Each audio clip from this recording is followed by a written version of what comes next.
As I was saying to your colleague, it's been 3 months. What's been the most standout thing in your mind about the expedition? I think for me as the expedition leader, it really doesn't stop within that sort of 3 months back. There's post-expedition reports to write, there's this event to help organise. So I only got round to sort of editing down some of my video footage last weekend, so it's been a bit of a roller coaster. So taking stock has probably not yet fully occurred. But it must bring back all those memories looking through the videos. It certainly does, and I think the one thing that does is just via the sort of emotion to want to go back, not only to Makalu but to the Himalayas in general, because it's such a fascinating area. That was going to be my last question, but obviously you do want to go back and have another attempt at this particular ridge. Yeah, it certainly feels like unfinished business. I've been on the ridge 4 times now. Each time we've learned a huge amount about the mountain, about ourselves, and it is aligning all of the stars to sort of make it happen. And unfortunately, we didn't quite get that this year or last year. But no, if the opportunity came, then it certainly would look to have another go. It's always been the weather, hasn't it, that stopped you? Yes, in probably our best effort was in 2008 when we got to just below 8,000 metres, but we were physically exhausted, although the weather was on our mind, but perhaps we'd just got the climbing strategy slightly wrong. We'd spent a couple of nights without sleeping bags above 7,500 metres, and that had taken its toll on our sort of ability to go forward. It's at over 8,000 metres, the wind is and temperature are sort of constant things you have to keep watching to get that window. And as the team leader, obviously you're in charge of making the team work together, and obviously, I'm sure everybody pulls their weight, etc. Were there any things that stand out in your mind that came to you as a surprise about teams and how they work together? I think I've done a number of expeditions to the Himalayas, so you do alter your style and change your style of leadership. Depends on the people you've got with you. One of the key things I see within an expedition such as that is not only the climbing ability, but it's the compatibility of those individuals. And it's also getting them engaged in every aspect of the expedition. So it's very much a development opportunity as well. People who are perhaps on their first expedition get given a task such as food or equipment, or as Tim, within his skill set as a photographer, and they take that from the very start right to the end. So they're responsible for coming through me as the expedition leader to seek advice on quantities of food, what type of equipment we need. But they take ownership for that task, and that gets them really involved in every part of the expedition. And I think that's important to give people a role, and they therefore have a great position within the team. Okay, and I think I read somewhere that you don't know at the end of the day who's going to be the ones who reach the summit, because you don't all do it, do you? No, my philosophy is that really it should be the best team. The team at the front is most likely to be those who at that particular time are in the right state of mind and the right physical shape to sort of likely deliver a successful summit bid. And you can't really judge that back in the UK or even during the walk-in, because people acclimatise at different rates, and people's sort of determination for the summit will ebb and flow depending on how what sort of conditions they've experienced on the mountain. So people's sort of drive might indeed wane as they go higher on the mountain just because of fatigue. They might realise that your anticipated sort of star was actually not the right person to go forward. And that way, by keeping it open, I think it does keep it fresh, it keeps everyone involved, and people sort of work for the team with a view that it might be them, at the front. Did you know who it was going to be, or was it not enough time? No, we got to a point at about midway through the expedition that when we started to put the plans for moving up high, we looked at I looked at the team, spoke to each member of the team and told them where I saw them within the summit bid area. And the plan was for 4 of us to move up with a couple of the Sherpas, and as we went higher we knew that perhaps 1 or 2 of those would drop off, but that we had a team of significant size and right size to ensure that at the end of that period perhaps there were 2 ready to push for the top. But it shouldn't be underestimated, the role of those who perhaps are not in the first summit pair or even the second summit pair. There is a job to do as support for those guys that are going up the mountain, either in preparing the route or being a day behind on the route to offer some assistance for the way down. So it's all, and it's like a big family, I guess, isn't it? It certainly is. We some of us knew each other from, as you heard from Tim, some knew each other from before. Certainly John Naylor, the doctor, and I have known each other for many, many years. Dick Gale and I have been on 3 previous trips to Makalu. But you do, over the period of training and through the tasks that you've got on the expedition, you do become a very close-knit group. During the walking, you obviously tighten that relationship. And the aim is to get everyone to base camp with that sort of common aim and that real understanding of what you're there to achieve. Friendships become very tight on a mountain side, not least when there's 3 of you jammed into a tent fit for 2. So, right. And do the rivalry between the services kind of get put aside, or is that sort of there in the background? There's no rivalry. There's obviously some ribbing that goes on, as you would expect. We're very good-natured. Lots of us have shared experiences, have shared friends from colleagues that we know from other expeditions or just general work environment.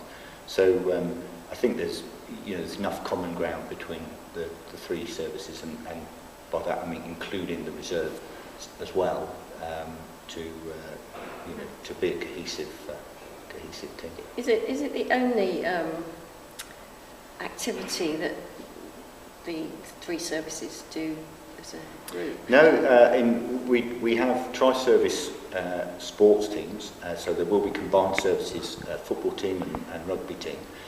In the more extreme sports such as ours, I think I'm right in saying there is probably sort of combined sailing team, which, if you're out ocean racing, will put you in exactly the same sort of conditions as we experience on the mountain. But the frequency with which we get together as a combined team is probably less than we operate as individual service teams. So this late, I mean, you're obviously climbing a lot of the time in your life. Did this particular trip, did you find out anything new about yourself? Wow, that's always a tricky question. But I think as you get older, you do. Obviously, there's sort of physiological change that you experience, and I'm not in my 20s anymore, so that's sort of you do recognise that. So you adjust the way you operate on the mountain. But I think deep down, I still have that sort of passion and desire to be out on the big mountains. I still get inspired by just turning the corner and seeing the big mountains. So there's certainly no drop off in enthusiasm for climbing at extreme altitude. So. And did you get any frostbite? I had some minor damage to fingertips and to my toes. thankfully my toes has cleared up. A little bit of still sort of dead in the ends of fingers, but is it worth that? I know it sounds like a silly question, but you know. I think it is. I think clearly you don't set out to get cold injuries. It does come to a degree with the territory. You do everything you can to avoid that, but there are sometimes conditions where you're climbing for extended periods and you cannot just rewarm the fingers at an instance, and you will experience a bit of damage. What was evident, this being post-monsoon, was just how much colder it was on Makalu than in the pre-monsoon season. But they're all still there. So. Yes. So the next time you go, when is that likely to be, and is it something that would be organised as another tri-service thing, or may there be other kinds of trips you can join? Well, there are certainly other opportunities within the service being organised by other people. If we were to try and go back to Makalu, and particularly the Southeast Ridge, I would recommend that we went back post-monsoon. The conditions on the mountain were favourable in terms of the snow cover's good and makes for perhaps slightly quicker movement on the mountain than pre-monsoon, where there's more exposed ice along the ridge line. So we've yet to just sort of let the dust settle from 2014. I know in our heart of hearts there's some of us that would welcome the opportunity to go back, but obviously we have jobs in the military and commitments to families and to our full-time job. So whether or not that'll come off is still up in the air, but certainly if it was supported, I think a post-monsoon trip, probably in 18 months' time, would be about the right time to go back, because it does take a fair amount of preparation, not least in sorting the equipment and the finances to go. And I guess you went there to also take photos of a glacier, didn't you? So I guess in another 18 months those pictures will be able to be added to. Yes, we did some sort of imaging for the University of Sheffield, the geography department, and it was really to try and get an understanding of the upper Makalu Barron Glacier, and to give them a sort of baseline of what it looks like. They are doing some structure from motion work, which is sort of 3D mapping the glacier. I'm not sure that we've got sufficient to deliver that for them this time, but hopefully we've got enough that will prove of interest to them. What's the interest in that particular glacier? Is it moving towards a village or anything? No, it was just an area that is seldom visited, and the assessment, I think, from people is there's no immediate threat to sort of villages downstream. But what is evident is from the photographs taken by and from the report of the 1970 Japanese expedition, which was the first ascent of part of the Southeast Ridge, they talk of stepping off the Barron Pakari, which is a lake at the foot of Makalu, stepping off the ice straight onto the icefall, and the glacial retreat is quite evident now, but must be in the region of 100-150 metres. So that's in sort of 40 years that's gone, and it's now impractical to follow the route that they used because of that retreat. So I think that's where there's some good evidence gathering through the images we took. So I was asking Tim about his favourite food. What were you dreaming of having? I think it's it's those things we take for granted back in the UK. It's going to the fridge and helping yourself to a nice piece of cheese or a nice fresh tomato, or simple things. As Tim said, our cooks there were outstanding, but you do miss those sort of. The yak burger was getting a bit long in the tooth. It was, but I must say the standard of food was absolutely excellent, and it's tremendous what what they come up with when you consider how far away from the nearest, big village we were. Much of the food was brought in by porter, and they would move down the valley for a couple of days to go and get fresh vegetables and things. And so it's quite a job. Backwards and forwards the whole time. Indeed, yeah. That is one of the staff's job, to just go up and down the valley bringing. So even fresh potatoes were just delicious. They just had a whole new dimension when you're that far away. And if you had reached the summit, what were you going to do when you got there? I had promised my wife and daughter that I would phone them on the sat phone. So that was my aim, was to give them a call. Certainly, it would have been the culmination of 10 years of trying to make the summit South East Ridge.